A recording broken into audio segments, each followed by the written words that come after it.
There was chaos yesterday for several families who were hoping to lay their loved ones to rest at the Meadowrest Memorial Gardens burial ground in St. Catherine. Floodwaters from yesterday's rain rendered the main road leading to the burial ground impassable, leading to most burials being put off.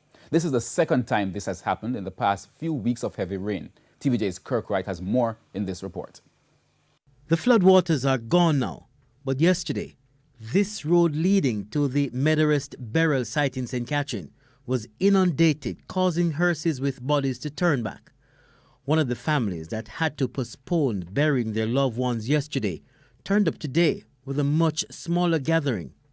For this family, today, the pallbearers are the gravediggers and men employed to the Meadowrest Memorial Gardens. The designated pallbearers of yesterday could not come a second day. Philip Trevelyan, who was hoping to lay his brother to rest yesterday, was one of those who never got to the burial site. Very inconvenient because the support that we had, we won't have it today because a lot of people not going to show back up. They come yesterday, so it will be just a few family members around. So it was very inconvenient, very, very inconvenient. How difficult was it for you to retain back the minister? Because some churches are Sunday church. Yes, it's a Sunday church, so the original pastor may not be here, so we may get like a deputy pastor from the same church.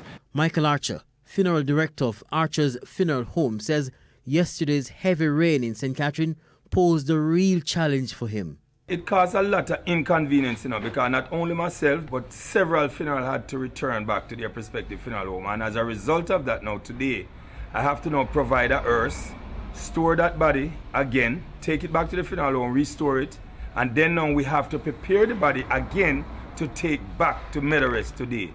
So it's double work, and of course, we sympathize with the family as well, but nothing could have been done because once the burial plot is not burying, then we have no choice but return to the funeral home.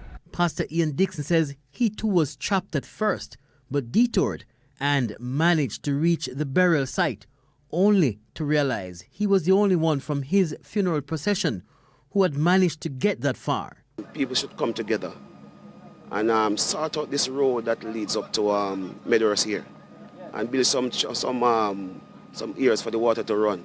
It is very, very bad and very inconvenient, especially when you have people coming from abroad, from far and wide of the nation and overseas. I mean, they come and funeral is postponed because our road is torn away. It has been going on too long, and I think we can do something about it for the convenience of those. And it's also, people are making money, so they have to understand when they pay the money to get their services, and rain or shine, certain things should be in place. Kirk Wright, TVJ News.